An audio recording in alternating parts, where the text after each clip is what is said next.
Welcome to Storytime, DyingCamel.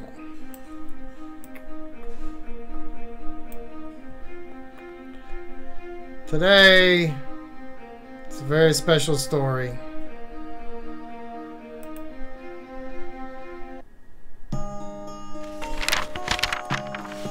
The 7 Voyages of Sinbad the Sailor. This is from the Arabian Nights. Now, it was called 1001 Nights everywhere but in the US, where we call it Arabian Nights for some reason. The way this book went, it's about a king. This is besides the story we're telling today. But the whole book, Arabian Nights, or 1001 Nights, is about a king who had a wife. And she was unfaithful. And he killed her. And then he started sleeping with virgins. And he had decided that all women were bad. So he would sleep with a virgin. Next morning he'd kill her. And he did this over and over until they were running out of virgins. And then one day he took a virgin and she told him a story. But she didn't tell him all of it. So the next morning, he couldn't kill her because he wanted to hear the rest of the story. So again, the next night, she finished that story and started another one. And this went on for 1001 nights of her avoiding her death by not finishing stories.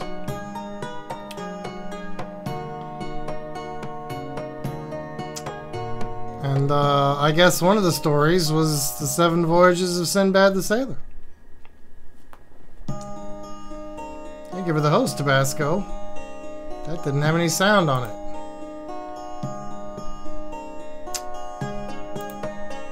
Streamlabs is fucked up today. Why do I have that muted?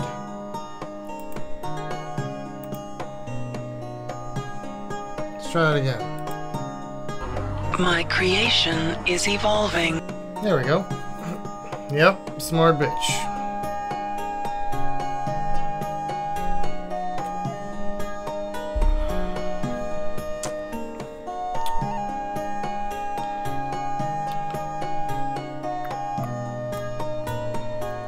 Alright, this is the 7 Voyages of Sinbad the Sailor.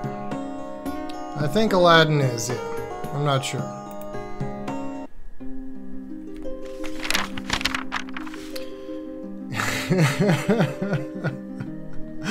This is a great start, isn't it? In the times of the Caliph Harun al-Rashid, there lived in Baghdad a poor porter named Sinbad. Sinbad will be played by a beautiful Grey Tabby. It was a very hot day. He was sent to carry a heavy load from one end of the city to the other.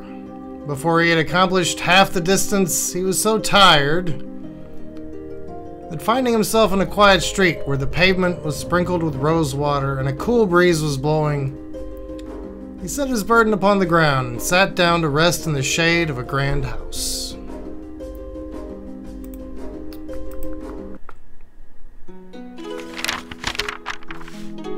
This house. Very soon he decided that he could not have chosen a pleasanter place. A delicious perfume of aloes wood and pastilles, if that's how you say it, came from the open windows and mingled with the scent of the rose water which steamed up from the hot pavement. Within the palace he heard some music, as of many instruments cunningly played, and the melodious warble of nightingales and other birds. And by this, the appetizing smell of many dainty dishes of which he presently became aware, he judged that feasting and merrymaking were going on. He wondered who lived in this magnificent house which he had never seen before, the street to which it stood being one which he seldom had occasion to pass.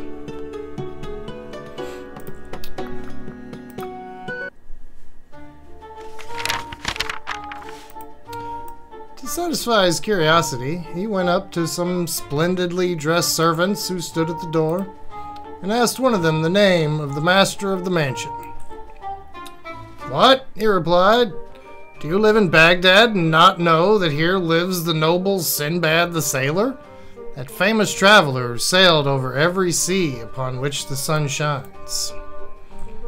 The porter, who had often heard people speak of the immense wealth of Sinbad, could not help feeling envious of one whose lot seemed to be as happy as his own was miserable.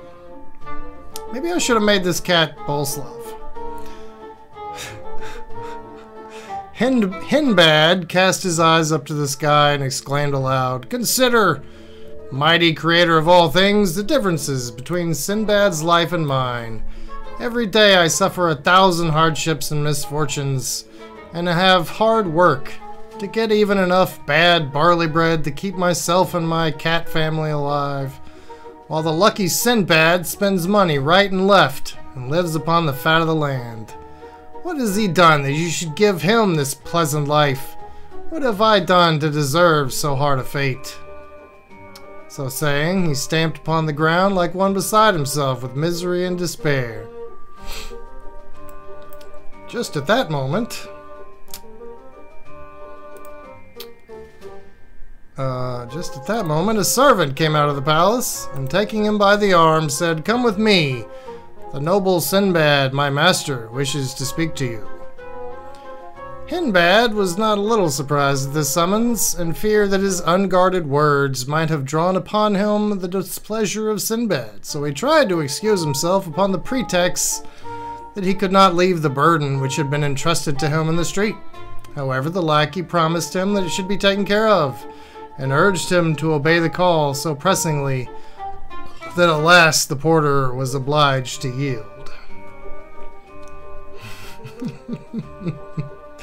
Smooth as fuck butler, yes.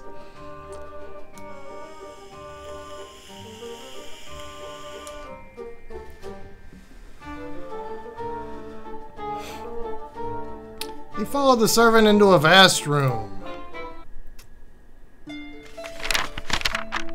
where a great company was seated around a table covered with all sorts of delicacies. In the place of honor sat a tall, grave man whose long white beard gave him a venerable air. Behind his chair stood a crowd of attendants eager to minister to his wants. This was the famous Sinbad himself. The porter, more than ever alarmed at the sight of so much magnificence, tremblingly saluted the noble company. Sinbad, making a sign to him to approach, caused him to be seated at his right hand, and himself heaped choice morsels upon his plate, and poured out for him a draught of excellent wine, and presently, when the banquet drew to a close, spoke to him familiarly, asking his name and occupation. "Hello, Lex." It is a coincidence, yes. "My lord," replied the porter, "I am called Sinbad." "I am glad to see you here," continued Sinbad, "and I will answer for the rest of the company that they are equally pleased, but I wish you to tell me what it was that you said just now in the street." For Sinbad, passing by the open window before the feast began, had heard his complaint, and therefore had sent for him. At this question, Sinbad was covered with confusion, and hanging down his head replied, "My lord, I confess that, overcome by weariness and ill humor, I uttered indiscreet words, which I pray you to pardon me." "Oh," replied Sinbad, "do not imagine that I am so unjust as to blame you. On the contrary, I understand your situation and can pity you. Only you appear to be mistaken about me, and I wish to set you right. You doubtless imagine that I have acquired all the wealth and luxury that you see me enjoy without difficulty or danger. But this is far indeed from being the case. I have only reached this happy state after having for years suffered every possible kind of toil and danger." Quiet down there a little bit.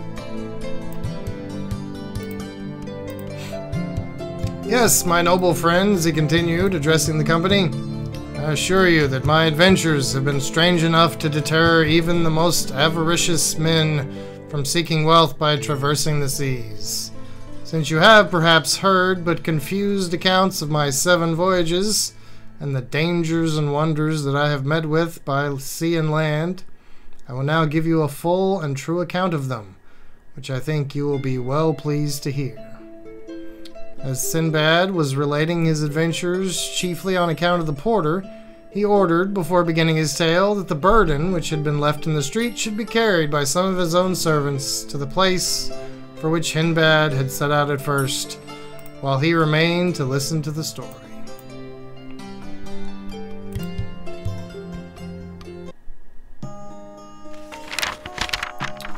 And thus begins the first voyage of Sinbad. Prologue complete.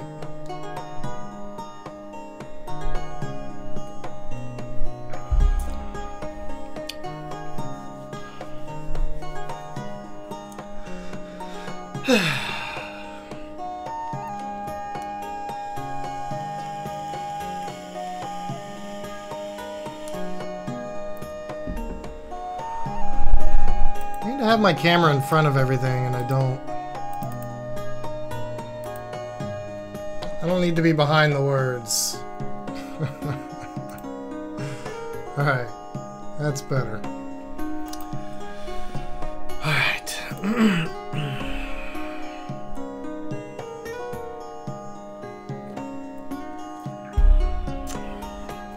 Hello, Nick. Let's move on. This is Sinbad's first voyage, which there are 7. We're going to do 1 today. And I think Sinbad's journeys might be a weekly deal. I've already got another short one set up and ready to go, too. Not Sinbad, just a regular fairy tale. Anyway.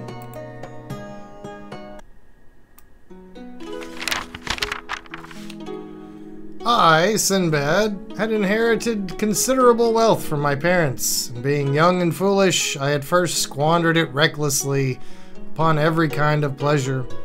But presently, finding that riches speedily take to themselves wings if managed as badly as I was managing mine, and remembering also that to be old and poor is misery indeed, I began to bethink me of how I could make the best of what still remained to me.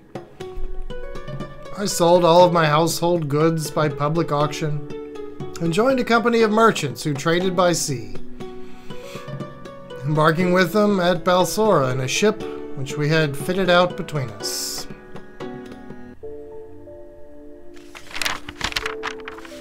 Well, this is where we joined the company of merchants, I guess. Embarking with them at Balsora in a ship which we had fitted out between us. I think that's all for this scene. Bye, scene.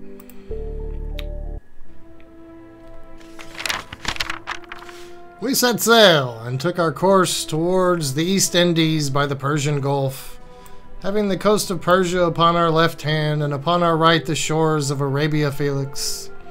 I was at first much troubled by the uneasy motion of the vessel, but speedily recovered my health, and since that hour have been no more plagued by seasickness.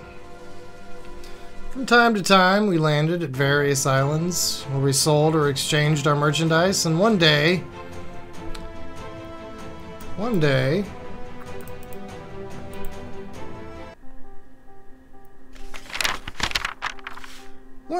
the wind dropped suddenly, we found ourselves becalmed close to a small island like a green meadow, which only rose slightly above the surface of the water. Our sails were furled, and the captain gave permission to all who wished to land for a while and amuse themselves. I was among the number, but when after strolling about for some time, we lighted a fire and sat down to enjoy... we lit a fire to, where was I? Sat down to enjoy the repast which we had brought with us. We were startled by a sudden and violent trembling of the island.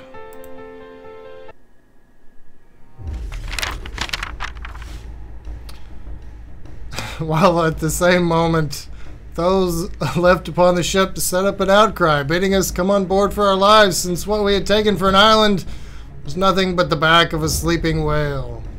Those who were nearest to the boat threw themselves into it. Others sprang into the sea. But before I could save myself, the whale plunged suddenly into the depths of the ocean, leaving me clinging to a piece of wood which we had brought to make our fire. Meanwhile, a breeze had sprung up, and in the confusion that ensued on board our vessel, in hoisting the sails and taking up those who were in the boat and clinging to its sides, no one missed me, and I was left at the mercy of the waves. All that day I floated up and down, now beaten this way, now that, and when night fell, I despaired for my life. But weary and spent as I was, I clung to my frail support.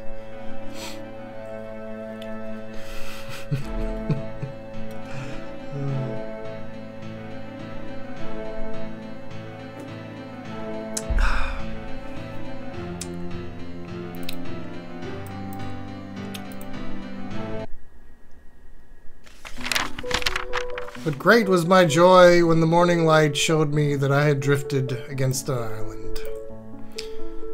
The cliffs were high and steep, but luckily for me, some tree roots protruded in places, and by their aid I climbed up at last.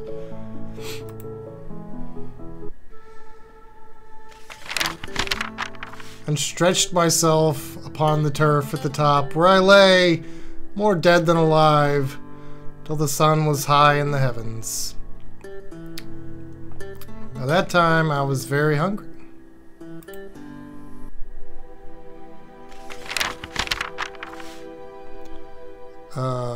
But after some searching, I came upon some eatable herbs and a spring of clear water, and much refreshed, I set out to explore the island. Hello, Corn King. Too late. It's definitely his favorite sword. Much refreshed, I set out to explore the island. This is going by way too fast.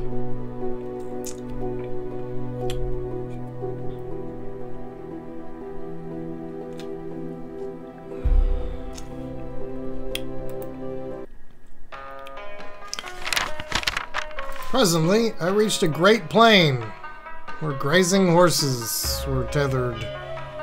And as I stood looking at it, I heard voices talking, apparently underground. And in a moment, a man appeared.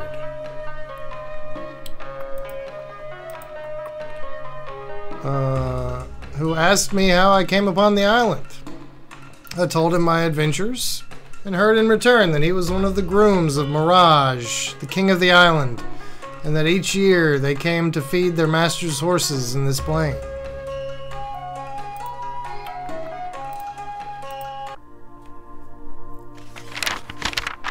He took me to a cave where his companions were assembled, and when I had eaten of the food they set before me, they bade me think myself fortunate to have come upon them when I did, since they were going back to their master on the morrow, and without their aid I could certainly never have found my way to the inhabited part of the island.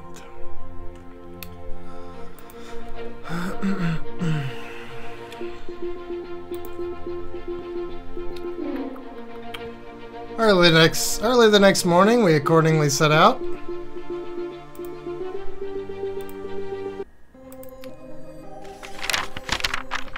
And when we reached the capital, I was graciously received by the king, to whom I related my adventures, upon which he ordered that I should be well cared for and provided with such things as I needed. Being a merchant, I sought out men of my own profession.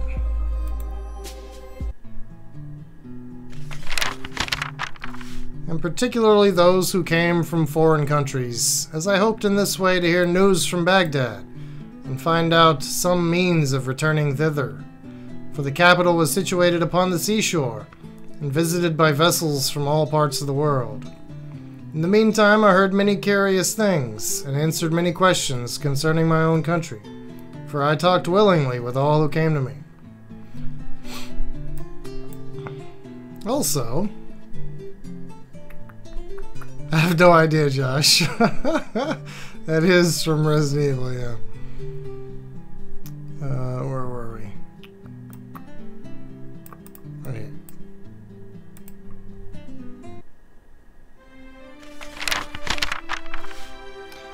Also, to while away the time of waiting, I explored a little island named Castle, which belonged to King Mirage and which was supposed to be inhabited by a spirit named Beguile.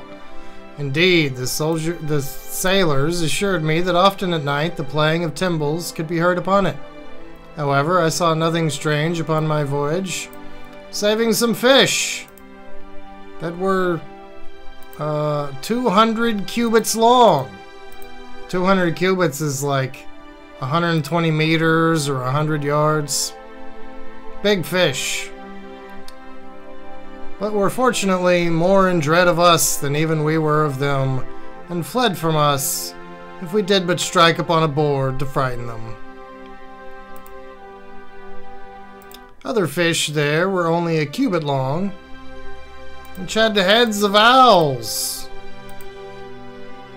for whatever reason.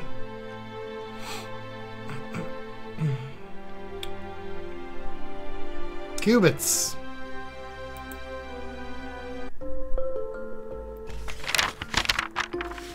One day after my return, as I went down to the quay, I saw a ship which had just cast anchor and was discharging her cargo, while the merchants to whom it belonged were busily directing the removal of it to their warehouses. Drawing nearer, I presently noticed that my own name was marked upon some of the packages, and after having carefully examined them, I felt sure that they were indeed those which I had put on board our ship at Balsora. I then recognized the captain of the vessel, but as I was certain that he believed me to be dead, I went up to him and asked who owned the packages that I was looking at.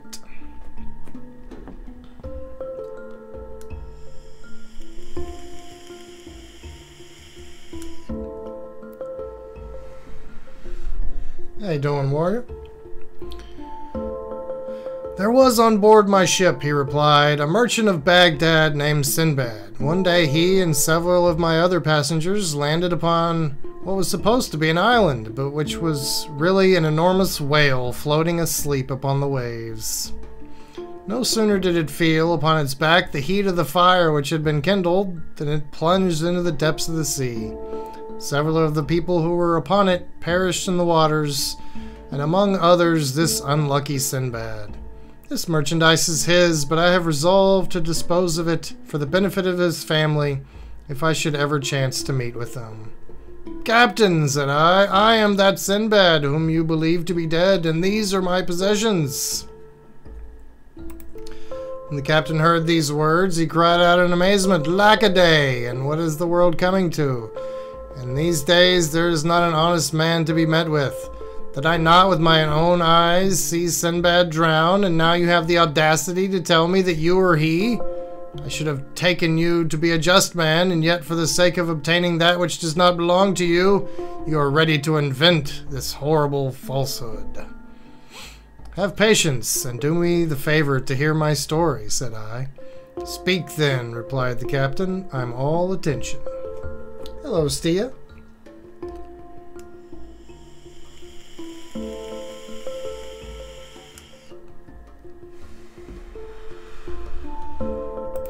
So I told him of my escape and my fortunate meeting with the king's grooms, and how kindly I had been received at the palace. Very soon I began to see that I had made some impression upon him, and after the arrival of some of the other merchants, who showed great joy at once more seeing me alive, he declared that he also recognized me. Throwing himself upon my neck, he exclaimed, Heaven be praised that you have escaped from so great a danger. As to your goods, I pray you take them and dispose of them as you please.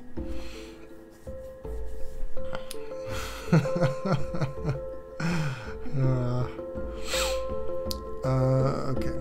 I thanked him and praised his honesty, begging him to accept several bales of merchandise in token of my gratitude, but he would take nothing.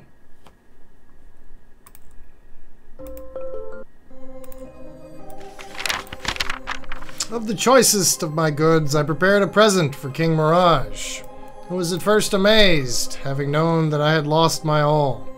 However, when I had explained to him how my bales had been miraculously restored to me, he graciously accepted my gifts, and in return gave me many valuable things. I then took leave of him.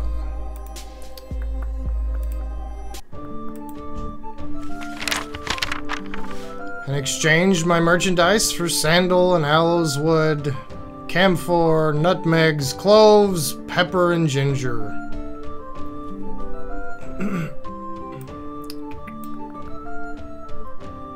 And I embarked upon the same vessel and traded...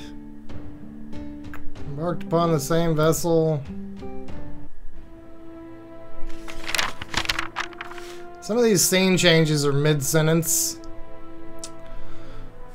I embarked upon the same vessel and traded so successfully upon our homeward voyage that I arrived in Balsora with about 100,000 sequins. My family received me with as much joy as I felt upon seeing them once more.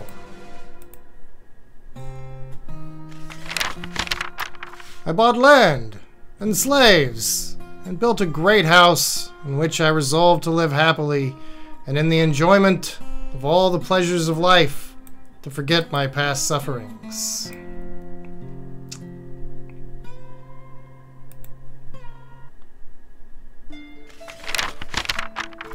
Here Sinbad paused and commanded the musicians to play again while the feasting continued until evening.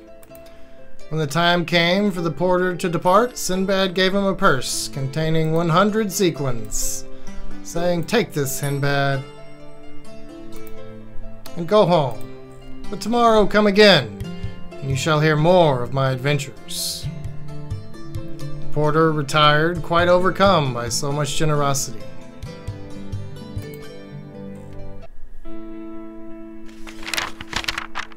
And you may imagine that he was well received at home, where his wife and children thanked their lucky stars that he had found such a benefactor. The next day, Sinbad, dressed in his best, returned to the Voyager's house.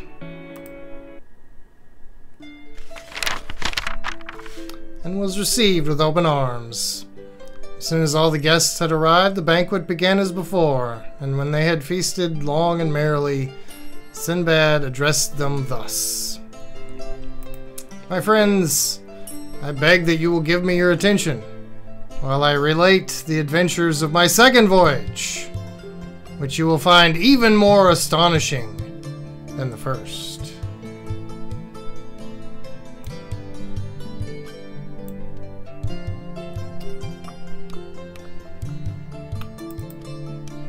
Where are we here?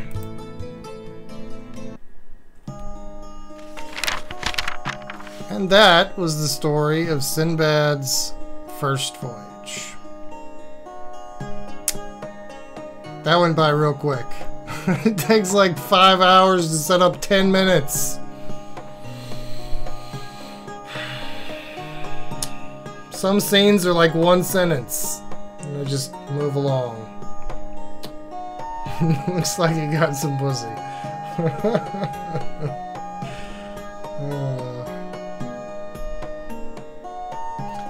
Next time, probably once a week, we'll do another Sinbad journey, voyage, whatever. Tomorrow, I have a very short story time already set up.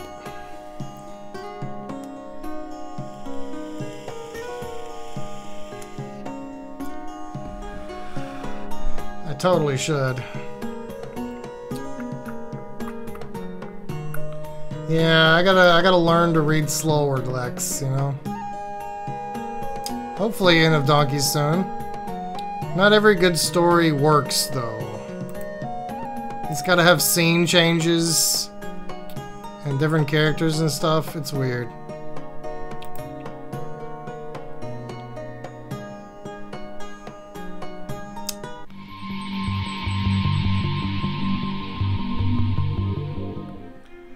That was our story time for today. First voyage of Sinbad. Second voyage in a few days or a week. Took like 5 hours to set that shit up. Oh my god. We're gonna play some more Doom. And hopefully it's not gonna be shitty.